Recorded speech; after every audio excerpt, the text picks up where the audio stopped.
SGC here and Westler. So this is a reluctantly review of a Reluctant Fundamentalist. The Reluctant Fundamentalist, which is pretty much a movie not about Jack Bauer saving the world in 24 hours. Yeah, well, this is a movie with Kiefer Sutherland and Muslims. But not as many people die as you think. Actually, yeah. So, general lowdown, directed by Mira Nair. I did some reading on her, and she apparently read the book, and she was totally inspired to make this film, and this film happened, pretty much.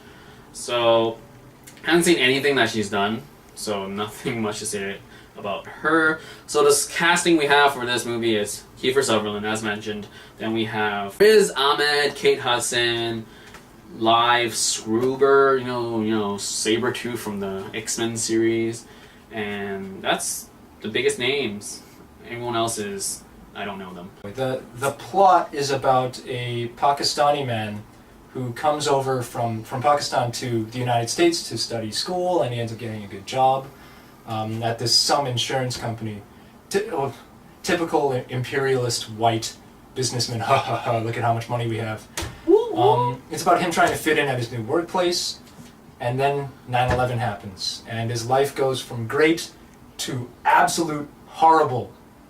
Like, oh my gosh, I can't believe this happened. And how he eventually deals with it. Yeah. But it's not just told like that. It's actually told, I guess, years in the future, where he's sitting in him and a reporter who's secretly working for the CIA or whoever, the Americans. The Americans! Sitting in a cafe in, I think it's Lahore, and he's reciting the story of his life. Yeah.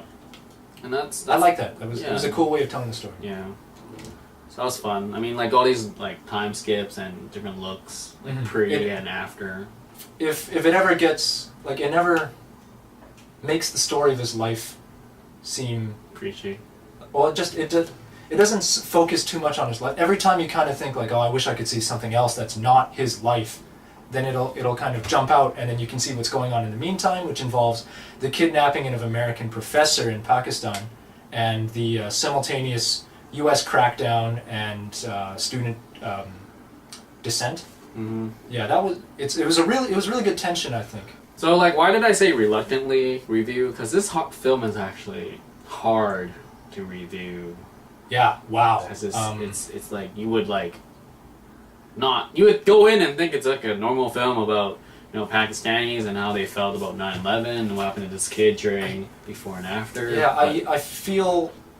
I almost feel like I don't want to say anything bad about it, because then it would take away from the message it's trying to give. Yeah, because it's not like after you finish the film, you don't consider it as entertainment. No. It was not. And, like, it was very easy for this movie to go, to take a stand on one side against the other. Like, it very could have easily been pro-American or pro-Pakistani, but it kind of went to this middle route, and it really wanted to impress upon the viewer that it's not about these binary distinctions, but rather everything that makes people who they are. And that's a really good lesson. Yeah. I think maybe the biggest flaw is that maybe the movie is too in your face about this lesson. Like, sometimes it gets so preachy, it's like... Yeah. But it is an important lesson. Yeah.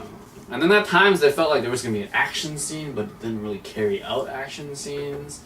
Which one are you talking about? Like, you know, when the FBI, or whatever American organization is like, oh, we're going to come and get you, or like, we're going to hook you up, or like, there's like suspenseful scenes where they're on the roof and you're like, oh my goodness, someone's going to get shot, but there's never that feeling. Like, nothing actually carries through. I liked that, actually. It was very like, it's so while you're listening to his story, yeah, then you kind of have this building tension in the back of your mind, because you know the story's in the past and you don't know what's going on right then and there. I don't know. I was like, sort of, I don't know. It's just like it was like tension that was never released for me. That's how I felt. It was like, I think it was released at the end. At the end, but I don't know. For me, it was like, oh, that was like the gun stuff, gunshot. Yeah, I thought that was good. Yeah. Yeah, I was sort of tired when I watched this film. So yeah, he fell asleep for the first 5 minutes. Yeah, great review, huh? I'm sorry.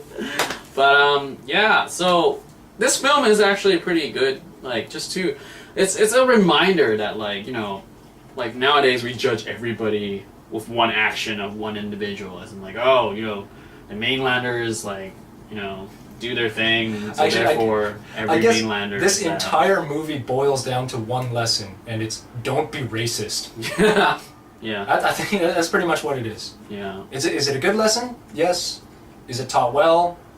Sometimes a little bit too much, but it was definitely effective. Yeah. What was up with that art scene? Yeah, that was.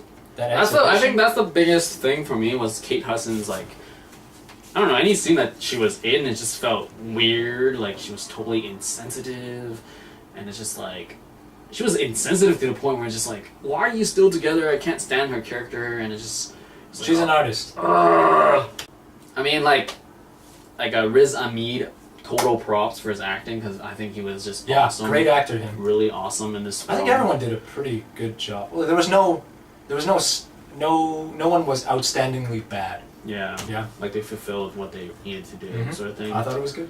I mean, like, Kate Hudson made me pissed off because that's her entire point. Yeah, but it's not her fault. It's the writing. Like, she was, like, when you need to be pissed at, because we're supposed to relate to Riz Ahmed's character, sort of thing. Ahmed. Okay, anyway, so that is pretty much it for this movie review. Reluctant Fundamentalists. See you. Bye, guys.